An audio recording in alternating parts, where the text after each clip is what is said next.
ये आज का आर्टिकल बहुत इंपॉर्टेंट है। Putting the breaks on bulldozer justice. हमने देखा ही है ये सरकार क्या कर रही है। एमपी गवर्नमेंट भी कर रही है, यूपी गवर्नमेंट भी कर रही है, आसाम के अंदर भी किया जा रहा है और कई जगह भी देश में किया जा रहा है कि कोई भी अपराधी है उसका बुलडोजर से उसका घर, अपराध में लिप्त है तो उसका घर तोड़ रहे हैं। इसके अंदर सरकार का स्पष्टीकरण, सुप्रीम कोर्ट में जो केस चल रहा है वो कह रहे हैं कि हमने पहले नोटिस दे रखे थे और नोटिस देने के बाद ही अपराधी बने हैं। ये उन्होंने अपना वर्षन रखा है कि ऐसा नहीं है कि हमने ड्यू प्रोसेस से नहीं कर रहे। तो यहाँ जो वर्ड है ड्यू प्रोसेस, उसको समझना भी जरूरी है। तो ये जब पूरा केस चल रहा है तो इसके अंदर रिक्वेस्ट की गई कि पैन इंडिया के अंदर ही डिमोलिशन ऑफ हाउस, इसके लिए आप लॉ बनाएं जो पूरे इंडिया पे लागू होना चाहिए। और वो लॉ कैसा होना चाहिए कि किस तरह से उसमें स्टेप बाय स्टेप प्रोसीजर हो। तो पहला इन्होंने इसमें दे रखा है कि पहला स्टेप कैसा होना चाहिए कि उसी व्यक्ति से पूछें कि क्या डिमोलिशन के अलावा और कोई ऑप्शन है या सीधा डिमोलिश कर दो। कोई फाइन करने का, सजा का, कोई और प्रोविजन। दूसरा इसके अंदर कह रखा है कि फिजिकल फोर्स जो है वो मिनिमम होनी चाहिए। ठीक है। और तीसरा इन्होंने कहा है कि रिहेबिलिटेशन का। अब मान लो परिवार के एक बच्चे ने कोई बदमाशी कर दी, लेकिन रह तो 7-8 आदमी का परिवार रहा है उसके अंदर, वो कहाँ जाएंगे, वो कहाँ रहेंगे। इन सारी चीज़ों को मद्देनजर रखते हुए कहीं से आवाज़ ये भी उठी कि माइनॉरिटी को टारगेट कर रहे हैं, ये बात भी आई है। तो इन सारी चीज़ों करने के लिए क्या होना चाहिए कि ड्यू प्रोसेस ऑफ लॉ। इसके अंदर वैसे ड्यू प्रोसेस ऑफ लॉ हमारे उसमें कॉन्स्टिट्यूशन में कहीं मेंशन नहीं है। हमारे कॉन्स्टिट्यूशन में क्या मेंशन है? Procedure established by law. ये आर्टिकल 21 में आता है। हाँ, फर्क है दोनों में। ड्यू प्रोसेस ऑफ लॉ में और प्रोसीजर एस्टेब्लिश्ड बाय लॉ, इन दोनों में अंतर है। आपकी लाइफ एंड लिबर्टी जो 21वां आता है, 21 आर्टिकल है, उसके अंदर दे रखा है ये प्रोसीजर एस्टेब्लिश्ड बाय लॉ। इनके अंदर अंतर क्या है? प्रोसीजर एस्टेब्लिश्ड बाय लॉ के अंदर हम ये देखते हैं कि जो कानून बना है, who is the law forming authority? Parliament. तो पार्लियामेंट जो कानून बना रही है वो उस प्रोसीजर से बना है या नहीं बना है। प्रोसीजर क्या होना चाहिए? यदि वो मनी बिल है तो उसके हिसाब से पास होना चाहिए। यदि ऑर्डिनरी है तो जैसे ऑर्डिनरी बिल पास होते हैं वैसे होना चाहिए। दोनों हाउसेस की कंसेंट होनी चाहिए, राष्ट्रपति से अप्रूवल होना चाहिए। ये सारी चीजें हमें देखनी है।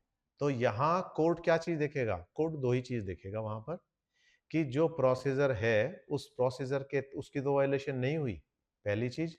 और दूसरा चीज देखेगा कि ये बना सकते थे या नहीं बना सकते थे, इन द सेंस कि यूनियन लिस्ट में था, कंकरेंट लिस्ट में था या स्टेट लिस्ट में था। स्टेट लिस्ट का यदि आप बना रहे हो तो भी आपके पास अथॉरिटी नहीं है। ठीक है। तो यहाँ ये देखेंगे। और ये जो है ये ब्रिटेन पार्लियामेंट से लिया हुआ है। लेकिन ड्यू प्रोसेस ऑफ लॉ जो है इसके अंदर एक चीज और जुड़ जाती है। वो कहता है कि जो आपने लॉ बनाया है वो जस्ट है, रीजनेबल है और आर्बिट्रेरी नहीं है, मनमाने ढंग से नहीं बनाया है। ये एडिशन है जब हम ड्यू प्रोसेस ऑफ लॉ में जाते हैं। बाकी दोनों चीजें भी रहेंगी उसके अंदर जब कोर्ट में हम चैलेंज करेंगे। तो दिक्कत कहाँ हुई? जब हमारा ये लॉ फ्रेम कर रहा हो रहा था तो उस समय अंबेडकर साहब ने तो प्रपोजल रखा था कि ड्यू प्रोसेस ऑफ लॉ को भी ऐड करो। लेकिन BN राव जी उस समय अमेरिका में गए, अमेरिका की जुडिशरी से बात की उन्होंने, तो उन्होंने कहा कि आपका कॉन्स्टिट्यूशन नया है, पहली बार आप इसको फ्रेम कर रहे हो, तो कोर्ट के ऊपर बर्डन हो जाएगी ड्यू प्रोसेस ऑफ लॉ में पूरा चेक करना कि whether these laws are fair, reasonable, ठीक है, जस्ट। इन सारी चीजों को चेक करने की जिम्मेवारी किसकी हो जाएगी? कोर्ट की हो जाएगी। तो कोर्ट के ऊपर बर्डन आ जाएगा। तो आप क्या करो इसके अंदर, टू स्टार्ट विद, आप ब्रिटेन जो पार्लियामेंट का है प्रोसीजर एस्टेब्लिश बाय लॉ, इससे जाओ। आप समझ में आ गया दोनों में अंतर? क्लियर? कविता, अच्छा, तुम्हारे समझ में आ गया? नहीं, ब्रिटेन में ड्यू प्रोसेस ऑफ लॉ नहीं है, procedure establish by law. Due process of law क्या है? बाद में जुडिशरी ने बहुत सारे उसमें जजमेंट्स में कहा कि ये भी देखना हमारा काम है, whether the law is fair and justice. ये डॉक्ट्रिन है, डॉक्ट्रिन दोनों, दो डॉक्ट्रिन है। इसके अंदर पहले के अंदर वी आर रिस्ट्रिक्टेड, कारण बता दिया कि भाई हम पार्लियामेंट में देखेंगे कि पार्लियामेंट का प्रोसीजर फॉलो हुआ है नहीं हुआ लॉ को फ्रेम करते वक्त, बस इतना देखेंगे। दूसरे के अंदर हम ये देखेंगे कि जो कानून है वो रीजनेबल होना चाहिए, जस्ट होना चाहिए, फेयर होना चाहिए, आर्बिट्रेरी नहीं होना चाहिए, पब्लिक के अगेंस्ट नहीं होना चाहिए, उन सारी चीजों का ध्यान रखेंगे हम, तो वो देखेंगे। तो ऐसे इसी चीज का हवाला देते हुए बहुत सारे जो कोर्ट रिव्यू करती है, उस रिव्यू में क्या है, सुप्रीम कोर्ट जो रिव्यू करती है उस रिव्यू के अंदर यही चीज देखी जाती है कि ये जो कानून है ये सही भी है या नहीं है। हाँ, हो गई, हो गई। कॉन्स्टिट्यूशन के अंदर प्रोविजन ये है, क्यों है वो मैंने बता दिया, क्योंकि उस समय हमने कॉन्स्टिट्यूशन नया नया बनाया था, तो इतने सारे जो लॉ थे उनका रिव्यू करना, जुडिशरी ओवरबर्डन हो जाती, बस ये रीजन था। बाद में तो जुडिशरी ने मेनका गांधी वाले केस में और केस में, पहले कुछ केसों में तो जुडिशरी ने कहा हमारा काम केवल इतना है, लेकिन बाद के अंदर तो जुडिशरी बहुत एक्टिवेट हो गई थी। उन्होंने कहा प्रेसिडेंट्स बनाना, गाइडलाइंस बनाना, ये कैसे कानून को रद्द करना, बहुत सारे कानून पार्लियामेंट में पास होने के बाद भी ड्यू प्रोसेस ऑफ लॉ की वजह से वो रद्द हो गए। तो यहाँ भी एक स्पेसिफिक रिलीफ एक्ट का, जब हम इसकी बात करते हैं तो स्पेसिफिक रिलीफ एक्ट का सेक्शन 6 आता है। सेक्शन 6 कहता है यदि किसी ने आपके मकान पे कब्जा कर लिया, आपके मकान का मतलब आपका पोजीशन है, और आपके सामान को निकाल के बाहर फेंक दिया, आपको डिस्पोजेस कर दिया उस मकान से, तो विद इन 6 मंथ यदि आप कोर्ट में जाते हो तो कोर्ट आपको दोबारा कब्जा दिलाएगा। वो ये नहीं देखेगा कि कागज किसके पास है क्या था, वो सिर्फ इतना देखेगा कि कब्जा किसका था, वो वहां रह कौन रहा था ये। लेकिन उसमें भी एक प्रोविजन दिया हुआ है, उसके अंदर दे रखा है कि गवर्नमेंट के अगेंस्ट नहीं जा सकते, यदि गवर्नमेंट हमें बाहर करती है, तो गवर्नमेंट डिस्पोजिशन करती है तो नहीं जा सकते। प्राइवेट कर सकते हैं, कब्जा कर लिया किसी ने, मान लो मैं हूं और मैंने अपनी एक प्रॉपर्टी किराए पे दे रखी है, किराए पे दी हुई प्रॉपर्टी है, वो किराएदार खाली नहीं कर रहा, तो मैं अपने गुंडे लेके गया, उसका सामान उठा के बाहर फेंका और उस पर कब्जा कर लिया।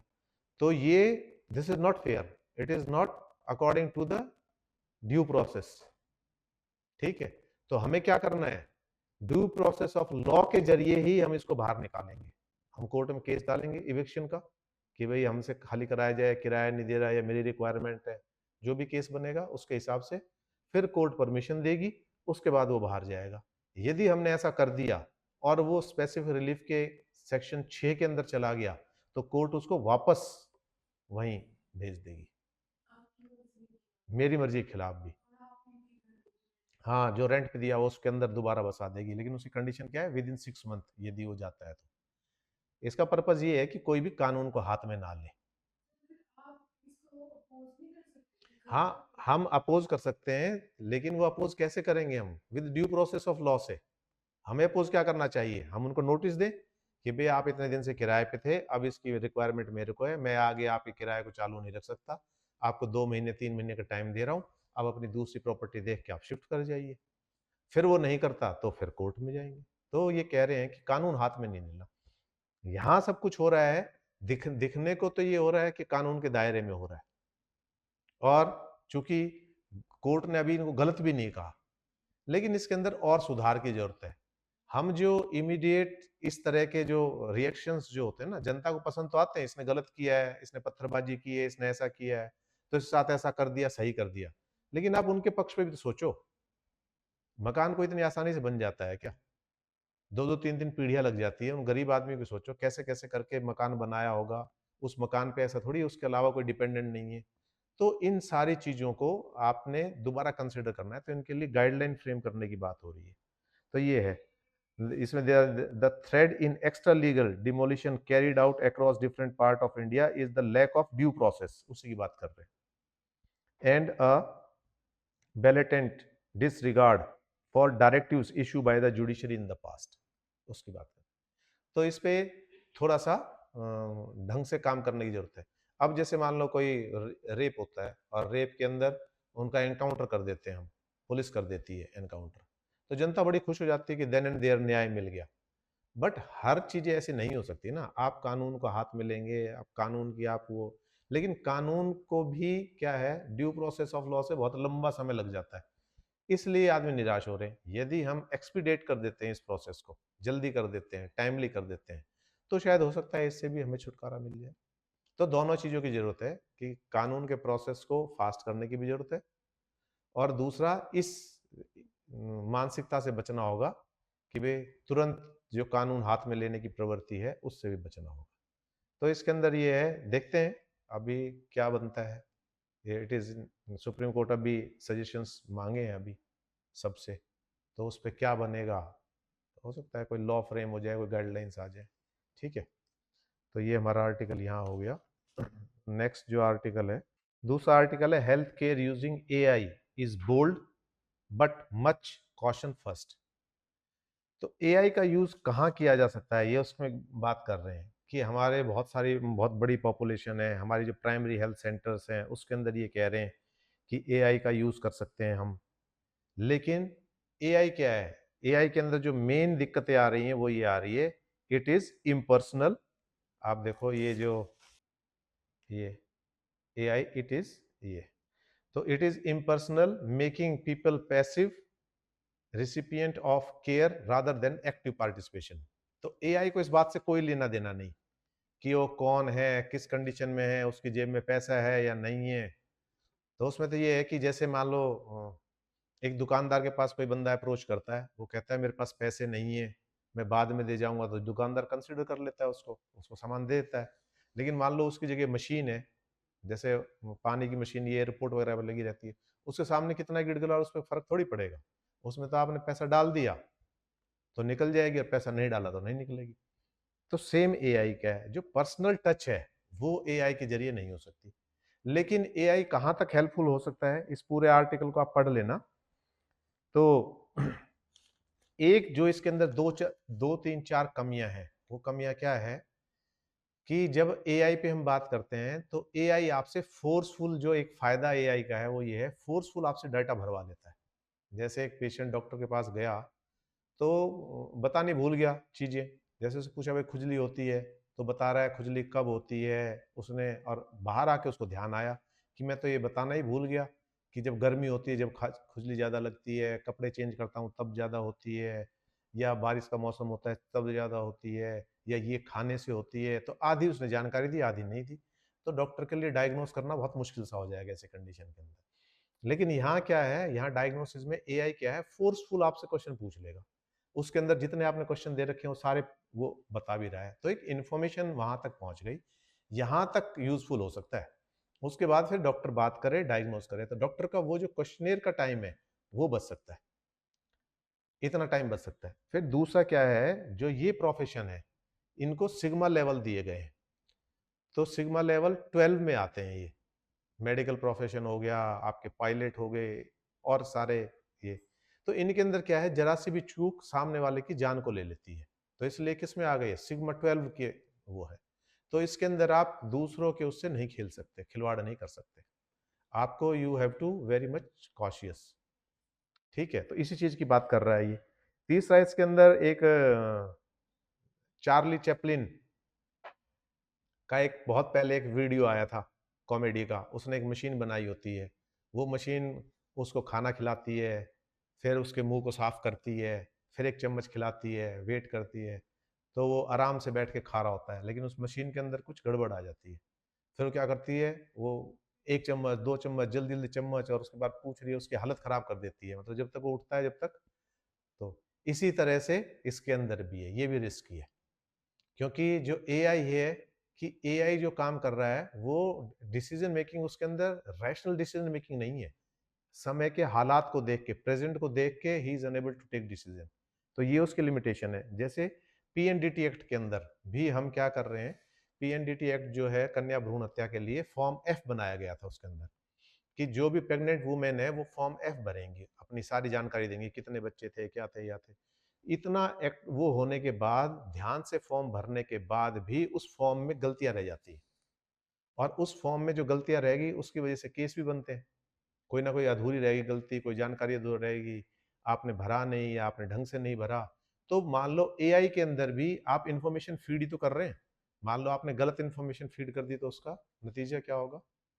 और एडीआर के बारे में हमने पहले भी जिक्र किया था कि ड्रग रिएक्शंस वगैरह और ये सारे गलत डायग्नोसिस और उसके नतीजे में कितने लोग मरते हैं।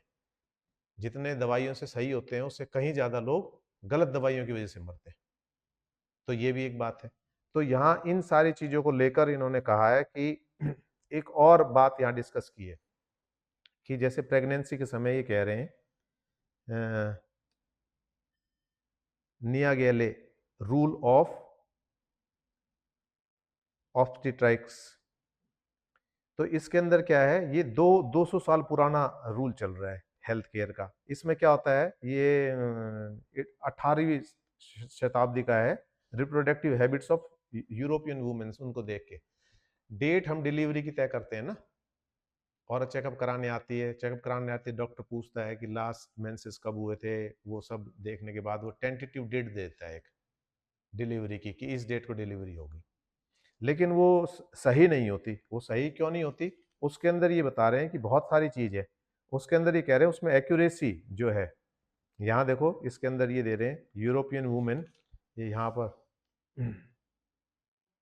यहाँ पे नीचे जाओगे ना तो ये this method is use to predict the birth date of the child during pregnancy. It relies solely on the length of the last menstrual cycle and has 4% accuracy and fails to account for the critical factors such as maternal age, parity, nutrition, height, race and uterus type. इन सारे चीजों की वजह से वो क्या है, which is essential for the accurate prediction.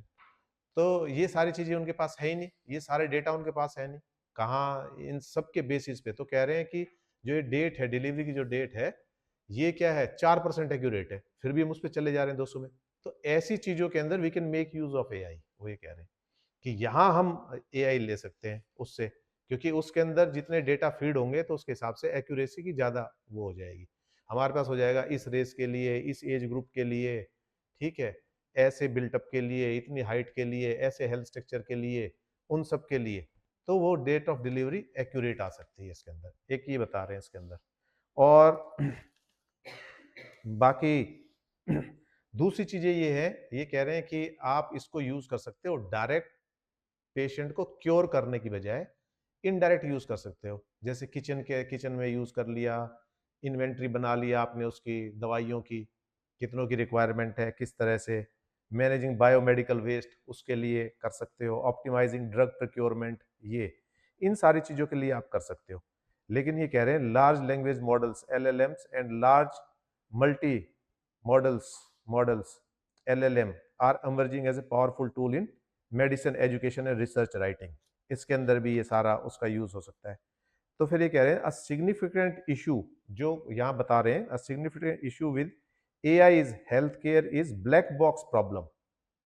When the decision making process of AI algorithm is not transparent or easily understood, the poses risk in healthcare, which where understanding the rationale behind diagnosis and treatment plan is critical. Healthcare providers are left in the dark about how certain conclusions are reached, leading to a lack of trust and potential harm if the AI makes an incorrect and inappropriate recommendation। तो क्या होगा, बहुत सारी बार complications का हमें पता नहीं होता, ऑपरेशन टेबल के ऊपर हमें डिसीजन लेने होते हैं। ये जब तक, जैसे मान लो हार्ट ऑपरेशन कर रहा है कोई डॉक्टर, हार्ट ऑपरेशन कर रहा है, तो उसको जब ऑपरेट करने की सिचुएशन में आ गया, जब उसने खोल दिया सारा कुछ, और जब वो ऑपरेट कर रहा है तब कॉम्प्लिकेशंस क्या आ रही हैं वो तब की है। तो इस तरह की जो कॉम्प्लिकेशंस है उनको ध्यान में रखते हुए तो वहां एआई जो है वो कारगर नहीं है। वहां तो इमीडिएट आपको अपने एक्सपीरियंस के हिसाब से डिसीजन लेने, और बहुत सी बार ऐसा होता है कि जो चीज है वो पहली बार ही आप फेस कर रहे हो, पहली बार फेस कर रहे हो तो भी आप छोड़ थोड़ी दोगे उसको, ना एआई के भरोसे छोड़ा जा सकता है। तो आप जो डॉक्टर है वो उस सिचुएशन के हिसाब से डिसीजन लेता है। तो यहाँ ये कह रहे हैं कि पूरी तरह से एआई में हम रिलाई अपॉन नहीं कर सकते। ये while population level data generated health system can be useful, कितना है, ये है, उन सारी चीजों में हम कर सकते हैं जहां तक कोई हार्म नहीं है। इन चीजों में अभी हम नहीं जा सकते। तो it is too early to say anything regarding this. तो यहाँ पर क्या है, जो जो चीजें हमने बताई है उनमें यूज कर सकते हो आप, इसकी डेटा मैनेजमेंट में कर सकते हो, कितने लोग हैं, कितनों को, जैसे पोलियो से चल रहा है, ड्राइव चल रहा है अभी, और टीबी का ड्राइव चल रहा है। इन सारी ड्राइव्स के अंदर आप इसको यूज कर सकते हो पॉपुलेशन को एड्रेस करने के लिए, सेंसस का उस रेशियो वगैरह निकालने के लिए, वहां तक यूज कर सकते हो। इससे ज्यादा इसका यूज यहाँ बनता नहीं है, अभी बहुत कॉशन की जरूरत है। ये एक ही आर्टिकल है, what role does CSTT play in standardising technical terms. तो इसके अंदर अभी जो न्यू नेशनल एजुकेशन पॉलिसी जो आई है 2020, इसके अंदर सरकार का मंशा क्या थी कि जो लोकल लैंग्वेज है उसको प्रमोट करने की, और इसीलिए उन्होंने कर दिया कि जितने भी इंजीनियरिंग कॉलेज है, लॉ कॉलेज है, आपके मेडिकल कॉलेजेस हैं, उनमें इनका ज्यादा से ज्यादा उपयोग किया जाए। और उसके लिए इन्होंने एक एक सेट बना के भी दिए, ट्रांसलेट करा के, और एक साइट बना दी है ये, the commission for scientific and technical terminology, CSTT has also launch, एक वेबसाइट इन्होंने लॉन्च कर दी, और उस वेबसाइट का नाम ये है, नीचे दी हुई है ये, shubd.education.gov.in। तो ये जो है इसके अंदर 12 लैंग्वेजेस है, 12 शेड्यूल्ड लैंग्वेजेस इंडिया की है, उसके अंदर ट्रांसलेटेड वो आपको बुक्स वगैरह सारी चीज मिल जाएंगी। इसके अलावा सारा जो है आपका 3-4 उसके अंदर लैंग्वेजेस के अंदर, 5 लैंग्वेजेस के अंदर उनके समकक्ष भी मिल जाएंगे। जैसे जनरली कुछ टर्म्स होते हैं, हम पढ़ भले ही हिंदी में रहे, हिंदी में, लेकिन कुछ वर्ड्स ऐसे होते हैं जिनसे हम बहुत ज्यादा फेमिलियर हैं। जैसे विश्वविद्यालय पूछोगे किसी से तो नहीं समझ में आएगा, तो यूनिवर्सिटी पूछोगे बता देगा, रिक्शा वाला ही बता देगा। बच्चे से पूछोगे, आपका रजिस्ट्रार पूछोगे बता देगा, उप कुलपति कौन है, इस तरह की वो नहीं बता पाएगा। तो हिंदी के अंदर भी दे आर सच वर्ड्स जो इंग्लिश के हैं, वो इतने फेमिलियर हो गए कि हम उन्हीं का यूज करते हैं, और उनकी शुद्ध हिंदी में जाएंगे तो पता नहीं लग पाएगा। तो इसलिए ये उसको लेते हुए, ठीक है, बनाया है इसके अंदर। तो एक डिगलोट का भी प्रोविजन है। अब जो बच्चे हिंदी में करते हैं, लॉ पढ़ते हैं, और हिंदी के अंदर बहुत टर्म्स जो होती है ना, बहुत कॉम्प्लिकेटेड सी होती है, लेकिन यदि वो डिगलोट ले लेते हैं, इंग्लिश का भी ले लेते हैं, तो बता, जब वो देखते हैं उसके अंदर तो और ये तो बड़ी साधारण टर्म है, हमें पता ही थी, लेकिन उसमें नहीं है। अब जैसे रिसीट को पावती बोलते हैं। अब मैं राजस्थान में गया तो मैंने कहा कि रिसीट तो दे दो, ये बोली अभी रुको पहले पावती लेना। उसने भी यही बात कह दी। अब वो पावती क्या होती है, मैंने सोचा पहले परमिशन लेके आनी पड़ेगी। मैं वहां घूम रहा था दाएं बाएं, पूछ रहा था उनसे, तो उसने कहा ये जो रिसीट है इसी को पावती बोलते हैं। तो ऐसे, तो वहां भी जैसे MP के अंदर जब हमने जमीन खरीदी थी तो इन सारी चीजों से गुजरे थे, क्योंकि वहां बिल्कुल ही हिंदी में काम होता है। तो वहां वो कहते नामांकरण, हस्तांतरण, ये हमारे यहाँ तो म्यूटेशन, इन, और वो सारी चीज वहाँ इंतकाल, और ये पूरा प्योर हिंदी में था। तो इन टर्म से हम बहुत फेमिलियर हैं, ये इंग्लिश में भी यूज होती है, हिंदी में भी यूज होती है। तो इसलिए तो ये उसके लिए बनाया गया है। तो ये आप पढ़ लेना एक बार। तो इसके अंदर कितने वर्ड्स डाले हैं, क्या क्या है, कौन कौन से डिसिप्लिन को ये कर रहे हैं। तो ये कह रहा है the entire collection as of now is इज अबाउट 322 ग्लॉसरीज, हैज अबाउट इतना head words, and it cover discipline humanities, social science, medical science, engineering, agriculture science, and more than 60 subjects such as journalism, public जितने भी हो, public ये है, geology है, capital market है, सेल बायोलॉजी, ये सारे इन्होंने कवर कर रखे हैं। तो ये एक बड़ा लैंडमार्क है, सहूलियत हो रही है बच्चों के लिए, पढ़ने के लिए भी, और आगे अपनी लैंग्वेज में समझने के लिए भी। ठीक, तो जो नेक्स्ट है, अब इसके बाद एक आर्टिकल आता है, from the margins to the main stream, how films are elevating marginalised voice. ये एक आर्टिकल दे रखा है कि फिल्म कैसे कैसे होती है।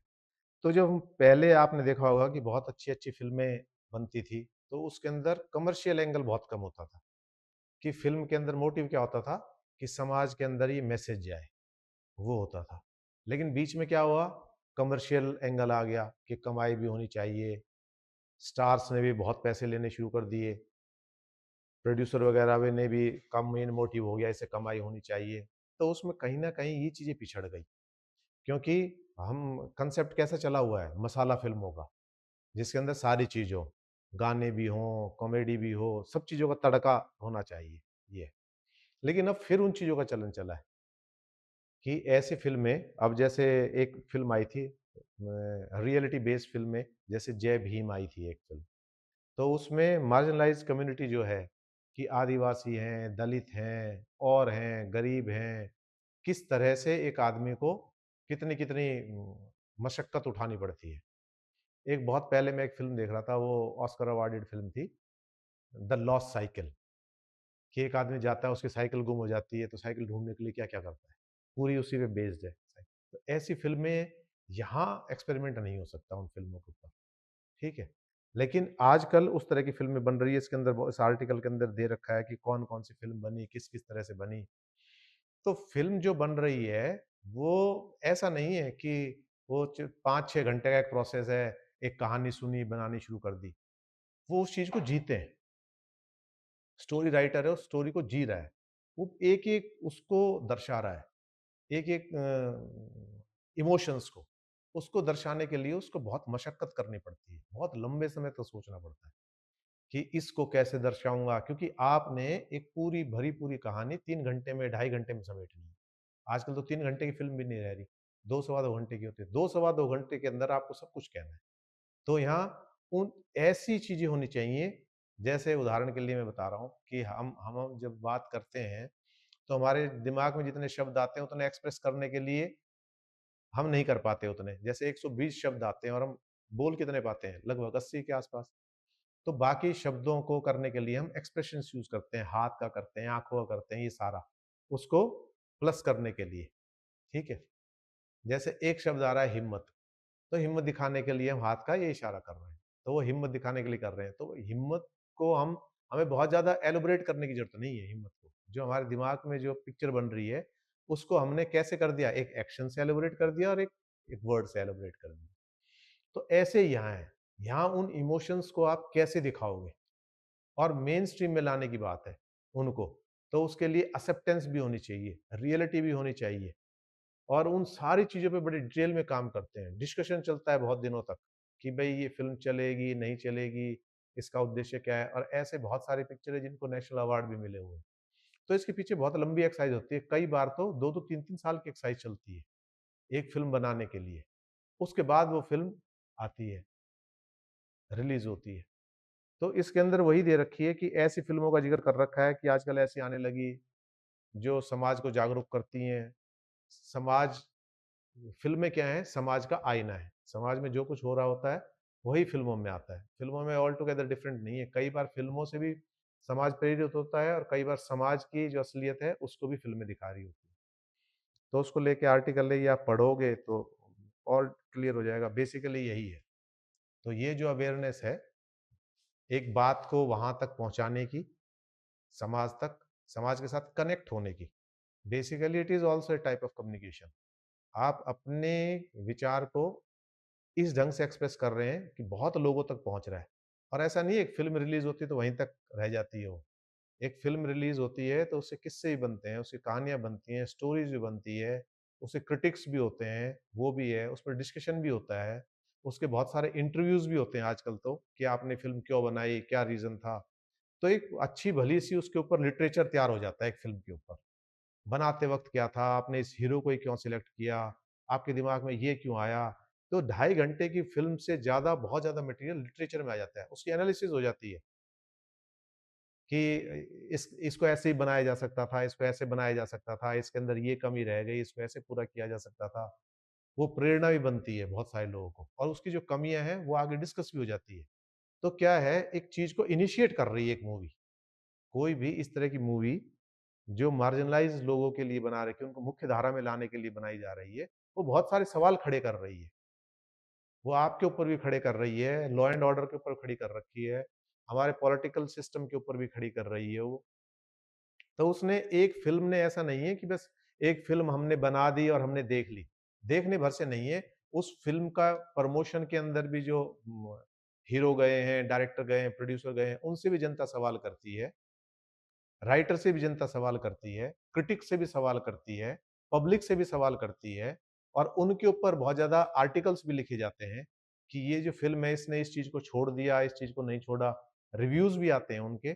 तो एक अपने आप के अंदर पूरा एक 2 घंटे की फ़िल्म जो है, वो बहुत कुछ समेटे हुए है।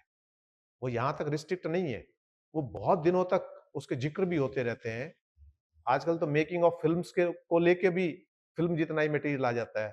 क्यों बनाए, इसके पीछे क्या कारण था, क्या-क्या हर्डल्स आई, किस तरह से ये रुकी और एक पूरी कहानी हो जाती है। और फ़िल्मों के रिलीज़ में भी हो जाती है। जैसे एक फ़िल्म आई थी राजपूतों के ऊपर बनी थी वो पद्मावत, उसके ऊपर काफ़ी एजिटेशंस वगैरह हुए थे। ऐसे ही अब ये इमरजेंसी रिलीज़ हो रही है, इसके ऊपर भी। इससे पहले कई ओटीटी प्लेटफ़ॉर्म पे हुए थे, उसके अंदर भी काफ़ी। तो ऐसा नहीं है कि खाली फ़िल्म है वो 2 ढाई घंटे की, बड़े इमोशंस उसके साथ जुड़े हुए होते हैं, ठीक है? और फ़िल्मों से प्रेरित होकर भी बहुत सारे डिसीज़न लिए जाते हैं और नेताओं से प्रेरित होकर भी फ़िल्में बनती हैं। जैसे जब मनोज कुमार ने क्रांति और ये बहुत अच्छी-अच्छी फ़िल्में बनाई थी, लाल बहादुर शास्त्री उस समय प्राइम मिनिस्टर थे, उनसे मिलने जब ये दिल्ली गए, तो वापस आने लगे तो उन्होंने लाल बहादुर जी ने एक उनको कहा कि भई ऐसी फ़िल्म बनाओ जिसके अंदर दोनों चीज़ों को एड्रेस कर रहे हो। जय जवान जय किसान का नारा था ना उनका, तो कहते हैं कि दोनों ही देश की उसके अंदर देश को बढ़ाने में बहुत बड़ी भूमिका होती है दोनों की, जवान की भी और किसान की भी। तो ऐसी कोई फ़िल्म बनाओ जिसके अंदर जवान और किसान दोनों हों। तो मनोज कुमार ने जाते वक़्त ट्रेन के अंदर एक स्टोरी लिखी और तो उपकार फ़िल्म बनी, जिसके अंदर बहुत अच्छे-अच्छे गाने भी हैं। शायद ये भी है, मेरे देश की धरती सोना उगले, उगले हीरे मोती, ये शायद उपकार फ़िल्म का ही गाना है। बहुत अच्छे गाने गाने तो मनोज कुमार की फ़िल्मों में हमेशा संस्कृति को लेकर, कल्चर को लेकर, रीत को लेकर, मौसम को लेकर, सारे उस पे गाने मिलेंगे, बहुत सुंदर गाने मिलेंगे।